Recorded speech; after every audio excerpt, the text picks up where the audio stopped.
Tregu I pasurive të palueshme sidomos në Tiranë është si pezulluar në pritje të nisjes së procesit të rivlerësimit. Ndonse me gati një muaj vonesë, ligji tashmë ka hyrë në fuqi, por nëse autoritetet nuk nxjerrin aktet nënligjore, ai mbetet I pazbatueshëm, ndërkohë që qytetarët janë në pritje. Për të bërë rivlerësimin e pronës me taksën e reduktuar 5%, qytetarëve ju la 12 muaj kohë, por votimi me vonesë në parlament u pasua nga dekretimi me vonesë për I presidentit, ndërkohë që janari po ikën dhe nuk dihet kur realisht do të nisë ky proces. Ndërkohë, aktorët e këtij tregu, si agjencitë imobiliare, ankohen për një presion të tepruar të administratës tatimore. Për këtë situatë të krijuar do të bisedojmë tani me Rinaldo Pipirian, drejtor ekzekutiv I Nareas, shoqata kombëtare e ndërmjetësve të pasurive të palueshme të Shqipërisë. Përshëndetje, mirë se erdhat. Më dëgjoni? Po ju dëgjoj. Okej. Kënaqësi me ju.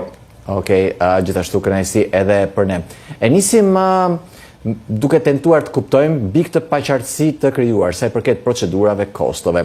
Jemi në pritje, kemi thënë, të nxjerrjes së akteve nënligjore nga Ministria e Financave. Zyrtarisht me ligj ata nuk më kujtohet sa kanë 30 a 60 ditë kohë nga hyrja në fuqi, pra duke nisur nga 22 janari. Ju a keni pasur një komunikim zyrtar me Ministrinë e Financave në lidhje me për të kuptuar ndoshta kur mund të jenë gati ata?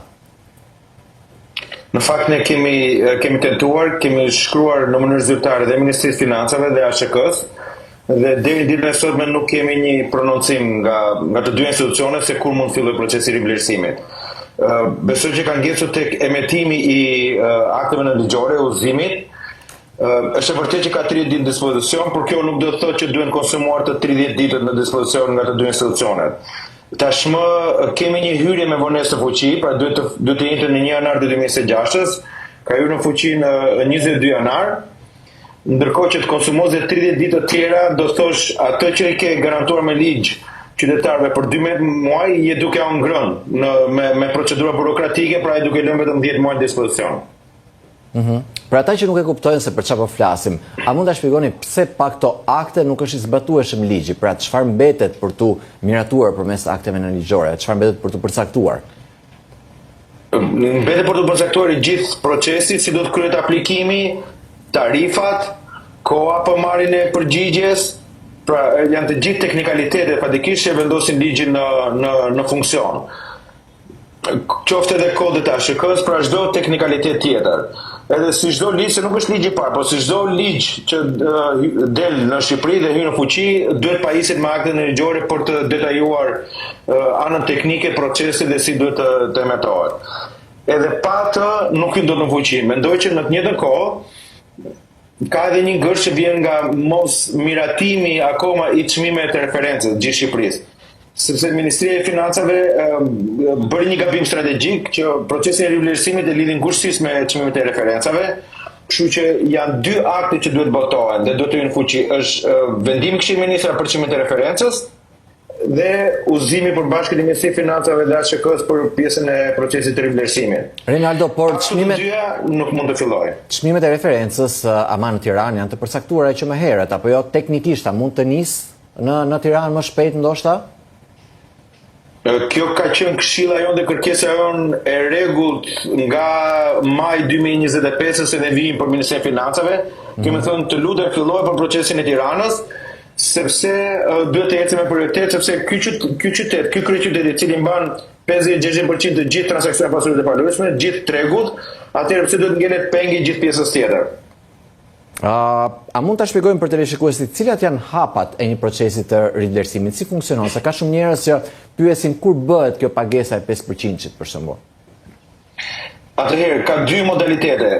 Nëse dëshiron ta rivlerësosh pronën deri në nivelin e çmimit të referencave, në momentin që aktivizohet aplikimi në Jellbenja, ti bën kërkesën në Jellbenja, I thua që po themi shpreh dëshirën për të rivlerësuar deri çmimin e referencave, ASHK-ja brenda 5 ditëve ose nuk e di se sa do ta ketë afatin, duhet të emetoj fakturën, ti merr fakturën dhe në një nga bankat e nivelit 2 apo qoftë edhe nëpërmjet pagesave online, nëpërmjet kartave, mund të bësh pagesën e detyrimit 5% me ditë çmimit që ti ke pasur në kartel, po themi vlerën që ti ke në kartel, dhe vlerës së re që do të marri pasuria sipas çmimit të referencave. Kjo diferencë tatohet 5%.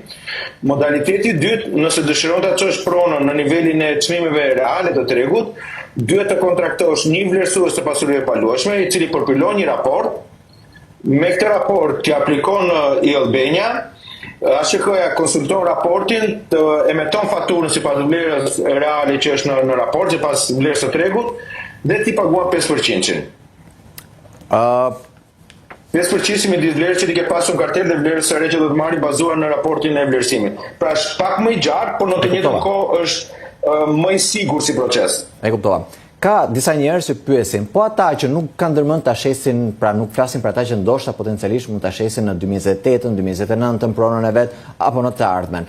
Ata që kanë ndërmend ta shesin sot, këtë vit, a duhet të presin tashmë që dhe 22 janari ligji ka hyrë në fuqi?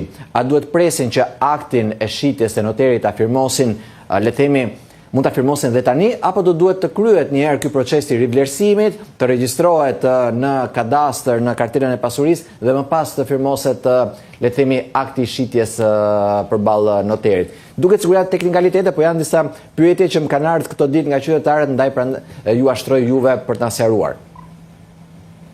Varet shumë nga blerësi. Normalisht nëse ke një blerës gati i cili është gati për të blerë pasurinë, është më mirë që të nënshkruash një kontratë premtim shitje ose kontratë shitje me kush, duke përmendur kushin që kalimi i titullit pronësisë, pra shitja do të ndodhi vetëm pasi të ndodhi procesi i rivlerësimit. Kështu që nëse ke ndërmend ta shesës dhe ke një blerës gati, më mirë shko tek noteri, noteri të uzon për përpillimin e kontratës, vendos kushin që do ndodhi rivlerësimi i pasurisë, do paguhet taksa 5% dhe më pas do ndodhi procesi i shitjes dhe kalimit të titullit pronësisë.